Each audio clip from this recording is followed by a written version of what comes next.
the driving demand for these better choices. So I know a lot of people have talked about their companies and how they set them up and what they're trying to do, and a lot of it's kind of how companies conduct themselves in a way that's more sustainable, that's better for the world at large.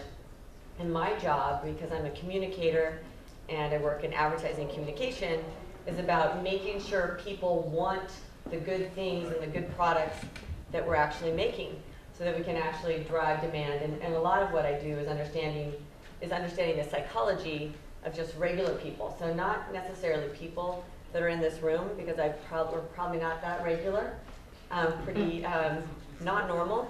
But what, in a good way, but what I try to do is try to figure out how to engage and talk to regular people, because if we only have people in this room that care about this issue and make choices based on the kind of companies that we want to do business with, we're not going to have a very good sustainable business model. So we're going to talk a little bit about just getting to regular people here. I'm going to talk a little bit about this study. So the book is all about moving sustainability from niche to normal, and it's all based on a lot of research that happened mostly in the United States, but we also have conducted research in China, the UK, and some in Latin America. But the big thing is that, and I work in advertising and communication, but another thing that I do is I'm a strategist for Ogilvy Earth, and that's Ogilvy's global sustainability practice. And we help big clients figure out how they can drive demand for some of their better products and services, and make sure that they have a business case for that.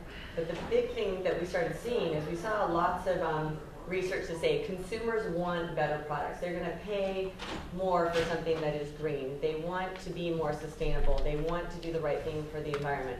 And so we thought, oh great, this is great. We're going to tell all of our clients to start to make different types of products, and the demand will be there because consumers are telling us, yes, I want to buy these kind of products. But really, in actuality, they don't buy them. So there's a huge gap between what people say they care about, what they say they will buy, and what they actually do buy, and that's what we call the green gap. And this whole research is about closing the gap between what people say they will do and what they actually do. And we did the research first in the US and China because we're the two largest consuming countries on the planet Earth, so we thought we'd just start there. And we explored issues on, again, who's green, who's not, how do we kind of segment the population across the green continuum, what separates someone who believes in this versus someone who's more skeptical, why does the gap even exist, and how do we start to close it, and how do we work kind of with mainstream marketers to do that. We did lots of research. I won't bore you with all the details, but we talked to thousands and thousands of people. We went into their homes. We went to San Francisco, Chicago, and New York, and then lots of places in China as well, talking to people. And then we also did quantitative research, and we have a whole board of experts that we consulted as well. And so I'm just going to give you a few insights that we found. If you want to read the whole book, I will give you a link to the PDF, and you can read it all. So I'll just give you selected insights. The big thing here is there's a massive group of people in the middle, and we're calling them the middle green. A lot of people, especially in this space, and if you spend your life thinking about sustainability and making greener products, or in this thing, you kind of represent probably about 16% of the population that has these green intentions, we call them, and actually act on them. The rest of America is smack dab in the middle, where they have these green intentions, but they're not necessarily acting on it. And we do a lot of work talking to these super greens, but there's not, unless you're a really niche product, you're not going to be able to make your numbers only talking to 18% of the people. So we said, okay, well, let's go set out to figure out what's going on this kind of pathway to being greener, and what's going on, what are the ups and downs, and how can we actually kind of help people move people along to make better choices. So the first thing that happens, I always say, is that when you start to be more aware of what you buy and what you eat and what you do and all the actions that you take and whether you recycle something, if you start to think about it, I always say you have this apple. It's not a red apple like in the Bible. It's a green apple. You take a bite of this green apple, and then a loss of innocence. And what happens to most Americans when they take a bite of the green apple and they start to do one good thing, it's like no good deed goes unpunished, and they are flooded with guilt. So everything, as they start to become aware that they were doing, that they might have had fun swimming in their pool in their backyard, and now they're feeling guilty about all the water, or they might have loved long showers, and now they're feeling guilty about that. They might have had a lot of magazine subscriptions, now they can feel guilty about that. So instead of being rewarded with good behavior, they are basically flooded with guilt. And actually, the super greens report having twice as much guilt as regular Americans. So we have quantifiable evidence that they are guiltier. And they're not Catholic, they're just green. Anyway. So the other thing that we saw a lot of is that there's a high cost of being green. And the normal things, like it's more expensive, it might not be as efficacious, like the cleaning product might not actually clean your counter very well. It might not be very practical because it's a pain in the butt to kind of clean out, your water bottle. We even heard things like they're worried, mothers were worried about that their kids were going to die, and they had to think about if they're going to send their kid on a bike or they're going to commute to work. And they do the green thing, but that might kill them. So, or if they use a bad cleaning product and they clean their counter and their kid's going to get E. coli and get sick. So there's all these things that kind of like plagued people when they thought about the cost of green. But the big number one thing that kind of shocked us, that's kind of surprisingly obvious, was this social cost of being green. So we always thought that it was really cool to be green. And if I'm in the marketing business and I'm trying to figure out how to sell something, I'm going to try to figure out how to give you a really good badge to say, we're going to put this little big badge, I'm green, I'm cool sticker on you, and we'd advertise, buying a more eco-friendly product as, you get this badge of honor. Most normal people don't want that badge because that badge is not a good badge for them. It actually makes them stand out and makes them not normal. And we were like, wow. We like not being normal and being special, but most people don't. They want to be normal. So we talked to this woman, and she's actually kind of verging on super green. She's a vegan, and she talks a little bit about kind of the social cost of being green in her Chicago suburb when she goes to a block party and wants to just participate in the neighborhood barbecue.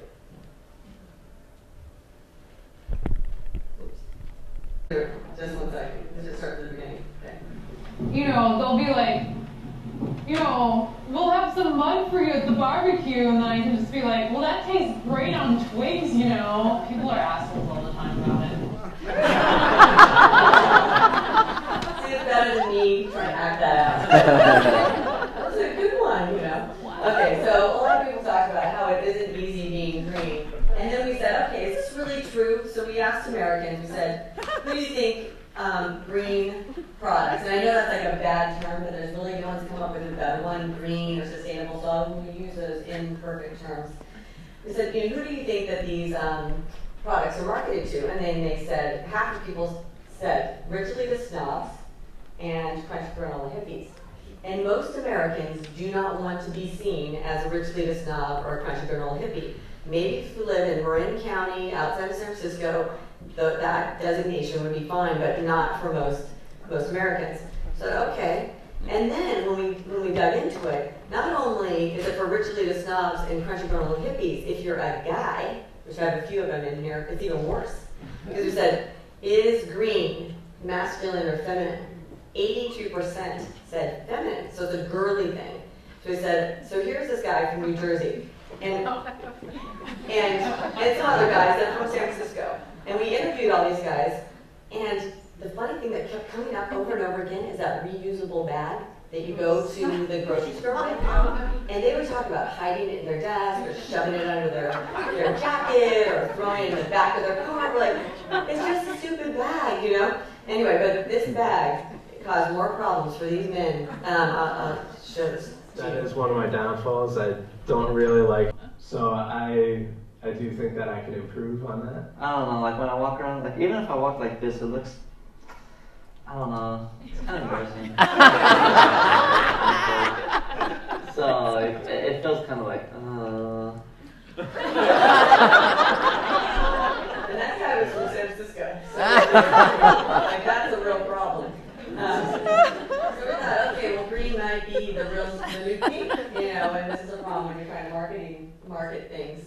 And so we thought that's interesting. But the number one stated barrier, those are all the things that are kind of hidden that people don't tell you. But the number one stated barrier holding Americans back from buying green products is the price. And if you just go down, and this, you can't read all the numbers, but if we just went shopping and looked at everything from eggs to milk to a car to clothing, and if you buy the green version, it's anywhere from 25% to 100% markup. So you actually are paying more money. And so we're saying, why are you actually taxing sustainability? And there's reasons why, because it is more expensive to do to do things the right way. But for an regular American consumer, they understand you're going to tax cigarettes because those are bad for me. You're going to tax alcohol because that's bad for me. You're going to tax a very expensive luxury automobile because that's excessive.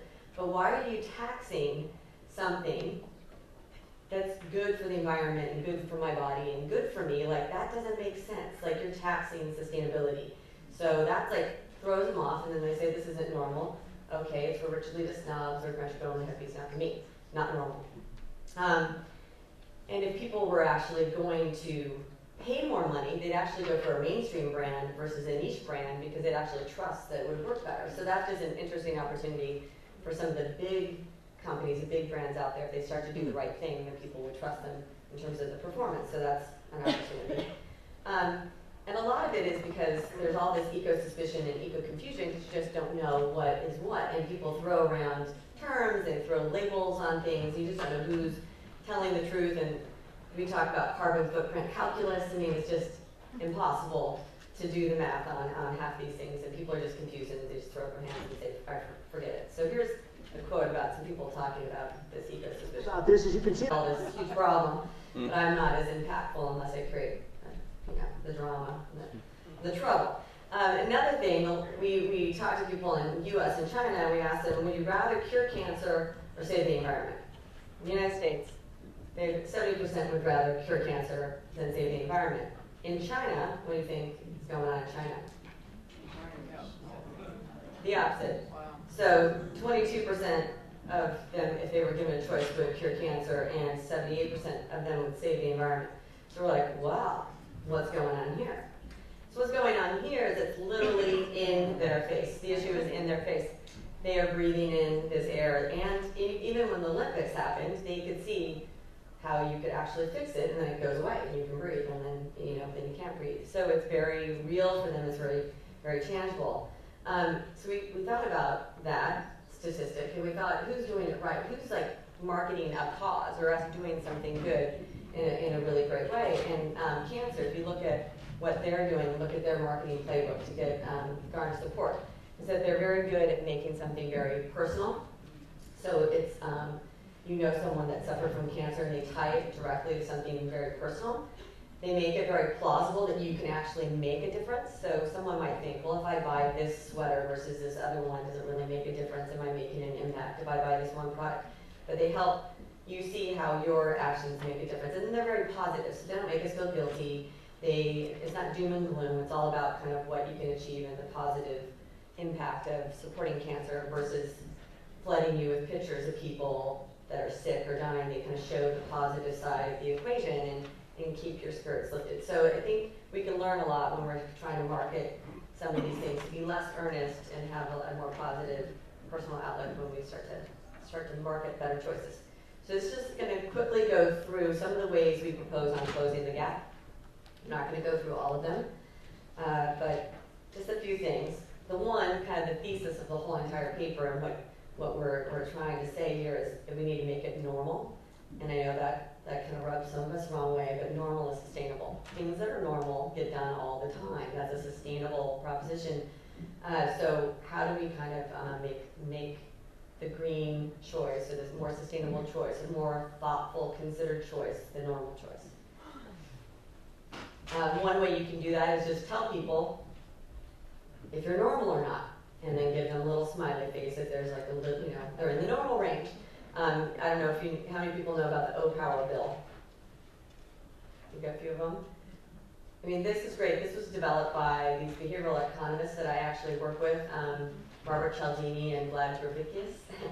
And they worked with O-Power to figure out the psychological triggers of framing your energy use in a way that will help you understand where you fit within your neighborhood and how you can start to norm better energy consumption based on knowing what the norm is.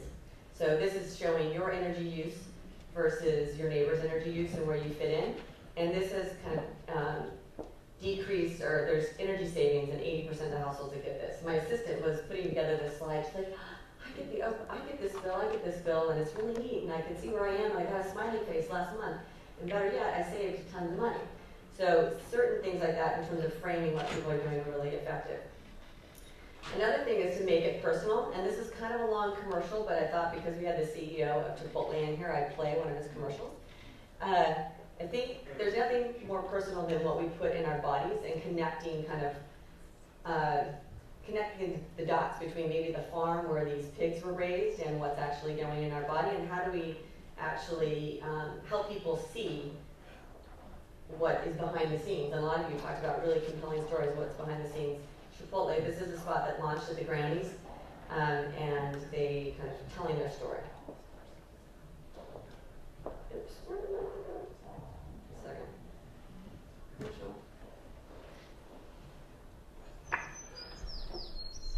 Steve's not here, but he gave me permission, because I just kind of sneak these things in at conferences like this so I can get in trouble. But yeah, he gave us permission to show it. And the thing that's interesting about Chipotle is that they are very successful financially, and they have huge margins on their food, but they're providing a better food choice. So they're making money, and they're making a difference, and they're the second fastest growing fast food chain in America. So they're doing really well, and they're doing the right thing. So anyway, it's good to see him. And then they market their stuff. That's not evil, and you can download this song, and there's all these different things you can do with this. But they're savvy marketers as well. So another implication is eliminate the sustainability tax, which is, I know, easier said than done. Walmart started to do this when they realized that an organic apple costs more than a Twinkie, or I think even just an apple costs more than a Twinkie. And so they equalized Twinkies and apples to make sure that people were not paying a tax for eating an apple, and that they're driven towards a better choice. So I love a lot of the stuff that Walmart has done. I mean, they're a big company, they have a lot of scale, and they kind of take these bold moves. So there's advantages to kind of playing around with pricing and trying to get those in line so people think that it's accessible for them. Another thing you can do is bribe shamelessly. That does work. We always say cash, kudos, and treats. The TerraCycle guy talked about Recycle Bank. It's like, we don't care. I think someone else talked about this too. We don't care why you do it. You could do it because you want to get a really great coupon, or you want to get a free, Happy Meal. I don't know, but you are recycling. So a lot of it is just kind of tap into what people want. They want rewards, and there's a lot of companies that do that. Another thing, and how much am I good at on time? Because these commercials are so funny. Okay, I'll do this. This one is getting into the psychology of what mainstream Americans are really thinking. And this is a really innovative solar panel company. And instead of paying tons and tons of money, so you have to be originally the snob to actually buy solar panels, right? And then you look weird to your neighbors, This company, they put them in on your house for free, and then you pay the money that you saved on the energy from the panels, and it's a whole different business model. So we can be creative in how we create a business model that is more accessible to regular people, and then their advertising is genius, and I hope they read my report, because it sounds like they did. Just this commercial kind of taps into the psychology in the right way. Paul and Kathy recently switched to solar with Sunlight. Sure, they've lowered... What's right for them. We always say don't stop innovating. A lot of people think, mainstream Americans think that if you're going to buy the greener, more sustainable product, that you're going to be going back to wearing burlap sacks, and you're going back to the old days. But Nike's super innovative. A lot of companies, it's so much innovation. This is the new sneaker that has 80% recycled. Method seems like a good example. It's like mainstream Americans don't necessarily want bath products, burlap, or wicker bag. They want cool, sexy, fun, colors, and it can still be eco-friendly and not be in burlap. We can make it eco-friendly into male ego-friendly. This was outside our office while we're writing this report. And Okay, so anyway, we need to make it tangible like they did. They saw the tangible benefits. They did the math. This is another example. Nike does it, makes it tangible, sees what you can do. You can tap into hedonism over altruism, which people like. I have our friends at Mather Cafe, right? Chocolate. I said, what is your number one reason why people should buy your chocolate? So I was seeing if you could give me the right answer. And he said, because it's the best chocolate, it tastes really good. I'm like, good answer. And then the whole backstory in terms of how it's sourced and how it's made, that's the backstory. But the front story is it tastes good and it's really great chocolate. And there's a lot of things, eco-fabulous is a way to find eco-adventures. And, it can be sexy, it can be fun, it can be hedonistic. And people like pleasure, that usually is sustainable. I'm not going to go through this. So anyway, a lot of free marketing has got it wrong. So we might be doing the right things, but if we can't sell it to mainstream Americans and we don't necessarily have a business case, we don't need to have like little, seals in kelp and burlap to sell this to regular people.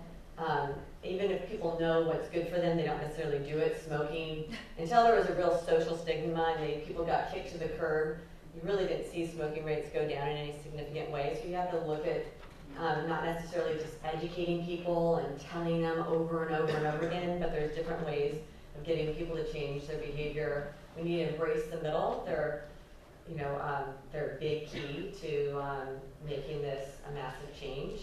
And we don't necessarily always have to tell people that it's sustainable, even though we are. Depending on who your market is, it's not always the front line issue. For people, we're all human. We need to tap into human nature. And people just want to belong, and that's okay. We can help them belong. And if we're doing this marketing mainstream behavior, use an example, if you're selling Stella Artois to a very rarefied beer connoisseur versus selling Budweiser, it's a very different marketing campaign. And sometimes we are selling Stella Artois, and a lot of the people that talk today are in the niche market. They don't need everybody in America buying their stuff. But if you do, and if they're going for a mainstream audience, it's different kinds of marketing, and normal is ultimately sustainable. So, and here's a link to the paper. If anybody wants to download it, you can download the PDF of the paper and read everything. Excellent. Okay. Bravo.